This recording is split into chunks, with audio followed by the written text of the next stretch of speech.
네, 안녕하십니까 모두게르 시청자 여러분. 오늘도 함께 살펴볼 차량, 40년 넘게 매니아층을 유지하고 있는 골프 GTI. 그래서 전통성을 좀 가지고 있는 7세대 모델이에요. 그래서 주행 질감 및 안전성, 그리고 데일리, 출퇴근 모든 게 하나로 다 되는 사회 초년생 분들한테 아주 적극 추천하는 중고 매물이긴 합니다. 이 녀석은 지금 리뷰 신청하신 분께서 1,400만원대 구매를 하셨다라고 해요. 그래서 저는 시간이 정말 빨리 간다. 왜냐면 이 신차가가 이제 10년 전에 4,350만원일 때 이 차를 친한 동생이 신차로 내린 기억이 있어요, 아직도.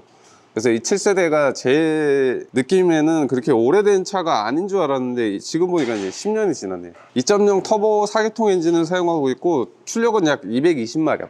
그래서 버전에 따라서 210마력이나 220마력이 있는데, 이제 벨로스터 N이랑 비교해서 보면은 21년 기준으로 했을 때 3,460만원이 이제 옵션을 어느 정도 넣은 기준으로 3,400. 이 녀석보다 1,000만원 이상 저렴한 거죠. 주행 감각을 이제 베렌이랑 이 녀석이랑 비교를 한다고 하면은, 벨로스터 N은 현대차 고성능 N 디비전에서 개발된 만큼 트랙 성능에 초점을 맞춘 차다 보니까 뉴르부르크링 서킷 테스트를 거친 서스펜션 세팅이랑 LSD 차동 제한 장치랑 그러니까 ELSD 등이 들어가면서 코너링이나 주행 안정성이 서킷에서는 벨로스터 N이 더 뛰어납니다. 이 골프 GTI의 아성을 무너뜨릴 만한 게 솔직히 말씀드리면 벨로스터 N이다. 근데 굳이 비교를 하자면 GTI는 좀 더 이제 일상 영역에서 사용되기에 최적화되어 있는 성향이 있어요. 벨로스터처럼 이제 3도어 타입이 아니고 4개의 문짝이 있고 트렁크 공간도 굉장히 커요. 그래서 일상적인 도심 주행에서는 부드럽고 안정적인 게 이제 요 GTI, 골프 GTI의 특성이고,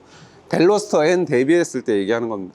그래서 고속주행에서도 잘 다듬어진 핸들링을 제공한다. 그게 무슨 말이냐면 골프 GTI가 고속주행 핸들링 안정성이 굉장히 높아요. 그래서 벨로스터나 아반떼 N 대비했을 때 고속주행의 안정성이 좀 뛰어나다. 이 비교를 하다 보니까 이렇게 되고, 해치백 구조로 실용성이 우수하다. 그리고 뒷좌석 공간이 조금 넉넉하고 트렁크 용량이 충분해서 가정용 차량에도 좀 무리가 없는 게 요 골프 모델이에요. 지금 40년 넘게 역사적으로 계속 내려오는 전통성이 있는 모델이다 보니까 폭스바겐에서도 어느 정도 신경 쓰는 모델? 이라고 생각하시면 될 것 같아요. 결론은 이제 골프 GTI는 좀 더 일상적인 주행과 고급스러움을 동시에 추구하는 분들에게 실내가 올드하지 않고 약간 세련된 모습이 있어요. 특히 이제 스포츠 시트가 조금 이색적으로 멋있게 장착되어 있는 차량 중에 하나입니다. 그리고 안전성, 고속주행 안정성도 당연히 골프 GTI가 저는 조금 더 낫다라는 거에 한 표를 주고 있어요. 벨로스터 N은 이제 트랙 주행이나 적극적인 드라이빙을 즐기는 드라이버들한테 이제 좀 추천을 드린다. 펀카를 찾고 계시는 분들한테 좀 적합한 게 벨로스터 N이라고 조금 추천드릴 수 있을 것 같아요. 이렇게 말씀드리고 엔진룸으로 가서 엔진 살펴보면서 말씀드리도록 하겠습니다. 네, 엔진룸이 왔는데 이 엔진은 이제 EA888 젠3 엔진이라서 엔진 내구성이 굉장히 높아진 엔진이에요. 젠2 모델 같은 경우는 엔진 소모 이슈가 좀 있었는데 그걸 업그레이드하고 개선한 게 이제 요 젠3 엔진. 그래서 고질병이라고 하면 뭐 냉각수 라인 쪽에 좀 고질이 있긴 한데, 그거는 이제 폭스바겐 아우디가 다들 가지고 있는 고질병이라 특별히 얘의 장기적인 내구성은 아직까지 문제가 없는 걸로 저는 알고 있어요. 그래서 캠팔로 문제도 이제 개선돼 가지고 요 이전 모델 젠2 버전보다는 확실히 많이 업그레이드 되고 개선된 엔진이다. 그리고 배기 쪽 이제 각 밸브에 솔레노이드가 다 달려 있어서 배기 밸브의 리프트 양을 조절할 수가 있어요. 그런 특이한 점도 있고, 캠 어저스트는 흡배기가 동시에 달려 있어 가지고 터보 렉이나 아니면 연비 주행을 할 때 밸브를 적게 열거나 아니면 밸브 오버랩 구간을 조절하는 기능이 탑재되어 있는 녀석이에요. 그래서 조금 저는 개인적으로 굉장히 좋아하는 엔진 중에 하나입니다. 내구성이 굉장히 좋고, 그리고 이 터빈이 이제 골프 R 터빈이 여기에 올라가요. 작업도 그렇게 어렵지가 않고 요 녀석은 헤드 통합형이라 그래서 배기 매니폴드가 헤드에서 이루어져 가지고 여기에 콜렉터로 장착되는 방식이에요. 그래서 터보 렉이나 이런 게 현저히 적은 게 특징이고, 고부스트 대응도 조금 원활하게 할 수 있고, 냉각 수온이나 이런 게 조금 빨리 오른다?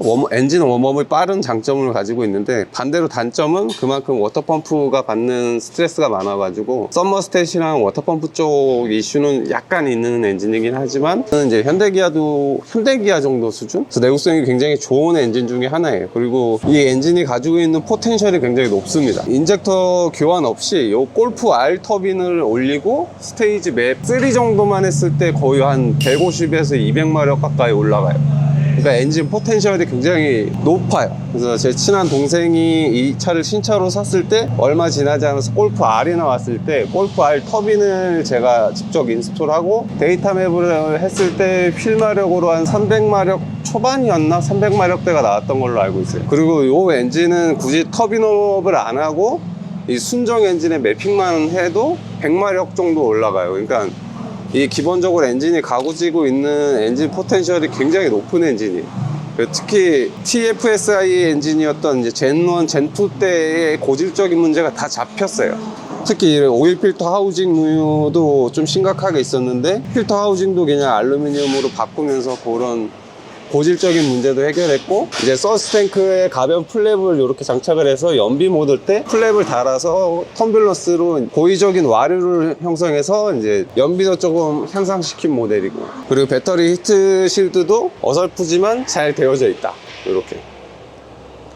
그러니까 이 배터리가 열에 약하다고 누누이 말씀드리는데, 이런 배터리 히트 실드나 이런 거는 배터리가 앞에 있는 엔진들은 좀 단열을 많이 신경 써줘야 되는 게 사실이에요. 그래서 서스탱크도 굉장히 길게 가져가고, 가변 플랩을 적용해서 연비나 이제 터빈의 반응성, 그리고 터빈이 활성화되기 이전에 고속도로 항속 크루징 주행 때도 연비가 좋게 만들어진 서스탱크, 이런 것도 마음에 들고, 이 엔진을 개인적으로 저는 굉장히 좋아하는 엔진이라서 칭찬을 계속 하게 될 수뿐이 없어요. 그리고 정비성도 이제 오일 교환하고 할 때 이런 딥스틱 게이지가 있고 없고의 차이도 굉장히 크기 때문에 정비성도 굉장히 마음에 들고, 이 흡기관도 이제 바로 다이렉트로 터빈으로 가는 방식도 뭐 심플하고 괜찮아요. 아우디 TT 때부터 이런 형상을 폭스바겐 아우디에서 많이 썼는데, 특히 이 차는 이제 MQB 플랫폼에서 나온 차량으로 알고 있는데, 이 플랫폼은 개인적으로 저는 굉장히 좋아하는 플랫폼이라고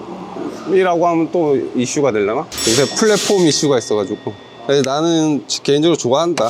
전 판넬 쪽까지 앞으로 다 그냥 다 철판떼기야. 그냥 이 스트럿 링 보강도 이 녀석은 안 돼 있는 모델이긴 해요. 이 신형 모델들은 이 보강이나 골격이 더 좋아지긴 했지만 좀 더 무거워지는 단점이 있어요. 그리고 이 녀석까지 이제 1440km대 공차 중량이라서 되게 이 녀석을 타보면 200마력 같이 안 느껴져요. 그러니까 굉장히 주행 질감이나 이런 게 굉장히 좋아요. 그래서 저회전, 저RPM 구간에서도 충분히 좀 빠르다는 느낌을 받아요.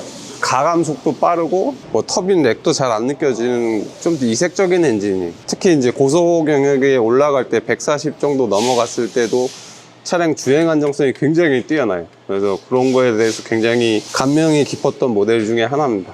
엔진 크기에 비해서 꽉차 있는 편이잖아요. 그러면 좀 정비하기 힘들고 그러죠.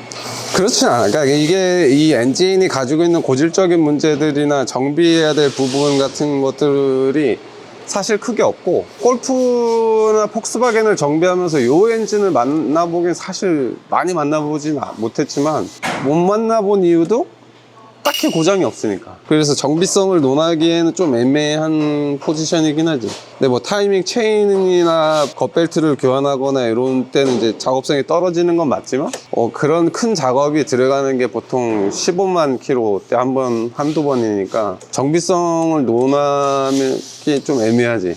얘도 지금 10년이 지난 엔진인데, 이 로코한 콤보에서 약간 누유라고 보기에는 애매한? 그냥 약간 비치는 정도? 오일이? 이런 것도 감안을 해서 보면은 얘 내구성은 굉장히 높은 편인 거지. 그리고 여기 따로 블로우프 밸브, 이제 디버터 밸브가 장착되는 구간인데, 요거를 빼놓으면은 이제 블로우프 밸브 소리가 난다. 그래서 저걸 빼는 키트도 팔고, 튜닝 제품이 굉장히 많이 판매되고 있는 차 중에 하나예요. 이것도 알루미늄 케이스로 된 이제 열 교환 능력이 좀 뛰어난 필터 케이스도 있고, 그래서 튜닝 포텐셜도 높은데 튜닝 제품도 많아서 튜닝하기 딱 적합하고 튜닝발도 잘 받고, 휠 같은 경우는 원래 순정이 18인치인데 이거는 이제 특이하게 17인치가 껴져 있어요. 근데 원래 그 순정 18인치가 처음 나왔을 때 한 중고로 거래가가 250만 원 정도. 그래서 그걸 중고로 아마 이전 차주분이 판매했을 가능성도 있어. 왜냐면 이 18인치 휠이 굉장히 이쁘거든. 그래서 요 휠은 조금 아쉽다라는 느낌이 나는 개인적으로 있어. 이렇게 하고 하체 띄워서 마무리를 할까? 네, 하체로 왔는데 하체는 뭐 딱히 언더커버라고 할 게 요것뿐이 없어요. 따로 커버는 안 뜯고 진행하려고 해요. 네, 독일에서 만든 습식 DCT 미션 6단 DCT 미션이 장착되어 있고, 요거는 이제 10만에서 15만마다 고질적으로 클러치 팩이랑 메카트로닉스 문제가 있는데, 요 녀석은 그 메카트로닉스랑 클러치 팩 그 문제도 제가 알기로는 많이 없어진 걸로 알고 있어요. 그리고 엔진은 이제 젠3에서 에보 플랫폼으로 가면 이게 이제 플라스틱으로 바뀝니다. 근데 이게 지금 알루미늄으로 되어 있는데 튜닝 제품인지 아닌지를 모르겠어요. 이게 원래는 플라스틱이어야 되는데 알루미늄으로 되어져 있고, 그러니까 신형 엔진들은 이게 MVH, 그래서 엔진 소음 저감 문제 때문에 이게 플라스틱으로 바뀐 걸로 알고 있는데, 요거는 2014년식이라서 알루미늄인지는 제가 지금 기억이 안 나요. 그리고 따로 ELSD가 없는 게 이 녀석의 이제 약점이죠. 그리고 이 우물정차 프레임이 아니라 윙, 날개형 H형 서브 프레임을 사용을 하고 있고, 근데 이 형태를 사용하면서도 고속 주행 안정성이나 뭐 핸들링 민첩성이나 그런 주행 피드백은 굉장히 좋은 차 중에 하나다. 그리고 이 로우암도 그냥 한 장짜리 프레싱으로 만든 방식이고, 캘리퍼는 주철 원피스톤 캘리퍼를 사용하고 있는데 이게 조금 그렇게 좋아 보이진 않네. 그리고 이 샤프트도 이제 등장 드라이브 샤프트라 그래서 좌우측 드라이브 샤프트의 길이를 맞춰서 토크 스티어를 억제하는 그런 기능도 이 녀석은 없어요. 그래서 이런 게 조금 아쉽긴 한데, 이제 10년 지난 차니까 그런 걸 감안하고 보면 하체 부식이나 이런 걸 봐야 되는데, 일단은 하부 부식이 없어요. 이 스틸로 만든 로우암에 그냥 표면 녹 정도만 있고, 서스펜션은 교환이 되어 있네요. 빌스테인으로 교환이 되어 있는 것 같고, 쇼바가 너클에 고정되는 방식이 이제 슬리브 방식. 그래서 조금 더 서스펜션 맥퍼슨의 약점인 서스펜션 움직임을 조금 강화하려고 하는 이런 모습이 보입니다. 그리고 너클은 알루미늄으로 되어 있고, 타이로드 엔드는 후단에 장착되어 있어요. 여기에 배기 라인이 다이렉트로 수직으로 내려서 배기 라인도 굉장히 짧게 가져가는 좀 특이한 특색 있는 엔진입니다. 그래서 지금 10년 지났는데 밑에 하체 부식은 전혀 없는 아주 깔끔한 모습을 보여주고 있어요. 이렇게 역시 독일 차의 정석 같은 느낌. 그리고 뒤로 가보면 뒤에는 이제 그냥 헬름호르츠 레조네이터랑 1차 촉매, 2차 촉매 장착되어 있고, 이쪽 이제 연료 탱크 있고, 여기에 이제 큰 빈 공간이 있는데, 이게 요 다른 플랫폼을 사용하는 다른 차는 이 부소음기가 여기 들어가는 차가 있어요. 그래서 여기를 이렇게 크게 해놓은 게 좀 이색적인 느낌이다. 그 뒤쪽은 생각보다 부식 상태가 조금 심각하게 와 있어요. 뒤쪽은 염화칼슘이나 이런 주행하면서 묻었던 것들이 이제 부식을 조금 초래한 상황인 것 같아요. 그래서 뒤쪽은 여유가 되신다면 로우암 정도는 교환하는 게 좋을 것 같아요. 그리고 EPB 브레이크가 장착되어 있는 2014년식. 와, 진짜 대단한 것 같아요. 그리고 여기 포링크 시스템 하나, 둘, 셋, 네 개의 포링크 시스템으로 장착되어 있는데, 요거는 토우랑 캠버를 같이 조절하고 위에는 캠버를 조절할 수 있는 암이 장착되어 있어요. 그래서 요즘 나오는 벨로스터나 아반떼 N 대비했을 때 이 녀석이 뭐 부식이라는 느낌은 전혀 안 들고, 오히려 이 녀석이 더 좋아 보여요. 왜냐면 로우암 픽업 포인트가 굉장히 길어가지고 고속 영역에서 주행 안정감이나 뒤에를 잡아주는 그립력은 이 녀석이 좋을 것 같아요. 뒤쪽에 이 링크를 보강하기 위해서 거대하게 보강판을 대서 메인 프레임의 강성도 증대하고, 뒤쪽 움직임도 조금 정직하고 감성 있게 가져가려고 이제 보강을 크게 해놨어요. 스테빌라이저 바도 로우암의 견고하게 지지해서 뒤쪽 롤링 억제 능력도 상당히 강한 느낌. 그리고 이 멤버도 위아래 철판 트래싱해서 용접하는 방식이 아니고 파이프 형태로 강성 있게 잘 만들어져 있는 멤버 모습입니다. 멤버의 전체의 최적 볼륨은 작고 강성은 크게 가져가고 경량화도 이룰 수 있고, 그래서 이런 거는 골프 GTI나 골프에서만 볼 수 있는 매력적인 설계 모습인 것 같아요. 너클도 굉장히 소형화 시켜가지고 볼트 고정을 하나 둘 셋, 너클 소형화에 경량화에, 그리고 너클 강성이 떨어질까봐 주철로 튼튼하게 만들었다. 뒤에 오면 이제 여기 하체 마감 이런 부분은 조금 미흡하긴 하지만 요 머플러 라인 뒤로 잘 해놓은 모습, 이런 거는 좀 인상적인 것 같아요.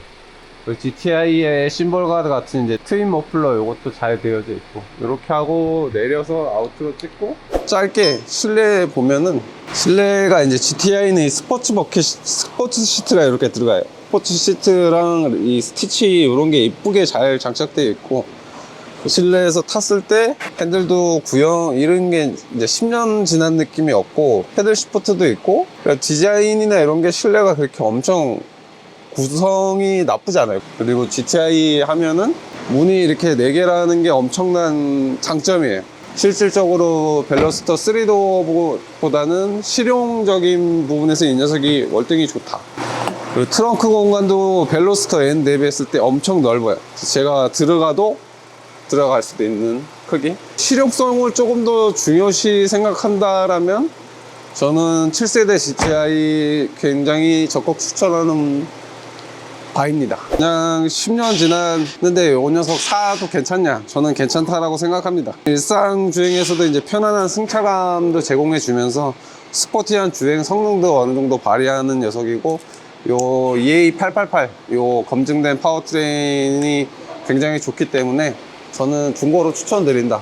네, 이렇게 GTI 짧게 살펴본 것 같은데, 제가 너무 일정이 타이트해서 공부를 많이 미흡하게 찍은 것 같아서 좀 재미없는 영상일 것 같아요. 그래도 조금 최대한 우리 편집자분이 멋있게 재미있게 찍어주길 기대하면서 오늘 골프 7세대 GTI 모델 살펴보기 마치도록 하겠습니다. 시청해주셔서 감사합니다.